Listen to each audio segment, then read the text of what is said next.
लगभग 1 महीने से धर्मेंद्र प्रधान का इस्तीफा मांगा जा रहा है सरकार से, सीजेपी के द्वारा, सोनम वांगचुक के द्वारा और अन्य तमाम उन छात्रों के द्वारा जो अपना भविष्य भारत में रह करके बनाना चाहते हैं और जो भारत को कुछ देना चाहते हैं।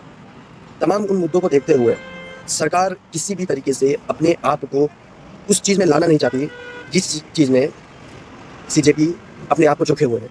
इस तारीख को मार्च निकलता है, बहुत से लोगों पर लाठीचार्ज की जाती है, बहुत से स्टूडेंट्स पर अनगिनत हमले किए जाते हैं जो कि एकदम बेबुनियादी, बेबाक है। हमें इस प्रोटेस्ट का वो पलड़ा तो दिखाई देता है जहाँ पर लोग सड़कों पर उतरे हुए हैं और सरकार को एक बहुत ही मंजर तरीके से समझाने की कोशिश कर रही है, पीसफुली प्रोटेस्ट कर रही है। लेकिन इस बात का क्या प्रमाण है कि अगर धर्मेंद्र प्रधान इस्तीफा दे देता है तो उसकी जगह पर आने वाला कोई नया व्यक्ति इस प्रकार की कारनामी या हरकत नहीं करेगा, वो बिल्कुल अच्छी ईमानदारी और नियति से काम करेगा। इस बात का क्या प्रमाण है हमारे पास में?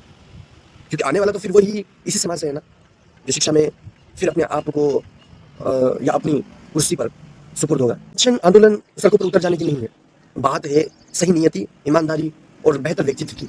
जो इस तरीके से होते हैं वे लोग, तो वो भावुकता को नहीं समझ पाते हैं, वो बच्चों की मेहनत को नहीं समझ पाते हैं और फिर इस तरीके से बेबुनियादी तरीके से अपने आप को प्रतिष्ठित करने के लिए या कुछ थोड़े से सौदे के लिए पेपर को बेच देते हैं और उनके साथ में खिलवाड़ करते हैं। हमें इस बात की प्रामाणिकता का पता तो होना चाहिए कि एक बेहतर व्यक्तित्व निकल करके फिर सामने आएगा। ठीक है, सीजेपी में प्रोटेस्ट करने वाले वो बेहतर व्यक्तित्व हैं, लेकिन इस बात का क्या प्रमाण है कि समाज से उठने वाला फिर से नया शिक्षा मंत्री एक अच्छा होगा? मैं सीजेपी प्रोटेस्ट को लेकर के विरोध में नहीं हूँ, मैं बिल्कुल उनके समर्थक में हूँ, मैं सोनम वांगचुक के समर्थक में हूँ, मैं अभिजीत दीपके की उन सारी क्रियाकलापों के समर्थक में हूँ जो उन्होंने अभी तक की है। लगभग 1 महीने से चिल्लाते चिल्लाते उनकी आवाज़ थम गई है। और अभी कल ही के समय में बहुत ही समय से क्या आपको पता चल पा रहा है कि ये पुलिस ऐसा क्यों कर रही है? क्योंकि इतना कार्य है, कामचोर है, आलसी है।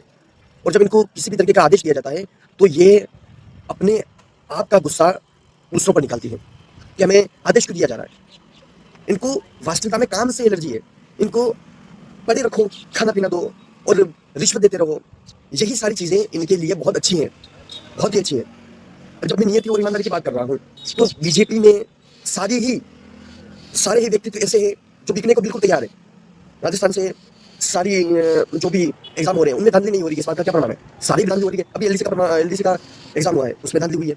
जो बिल्कुल नीचे स्तर का, लो स्तर की वैकेंसीज है फोर्थ ग्रेड, उसमें धांधली हुई है। तो उसमें क्या प्रमाण है कि एक अच्छा व्यक्तित्व निकल करके आएगा, वो शिक्षा को बहुत ही ऊंचा आयाम देगा? नहीं दे सकता वो।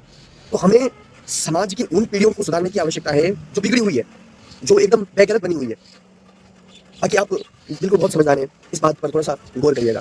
बाकी इंकलाब जिंदाबाद, जय हिंद, जय भारत।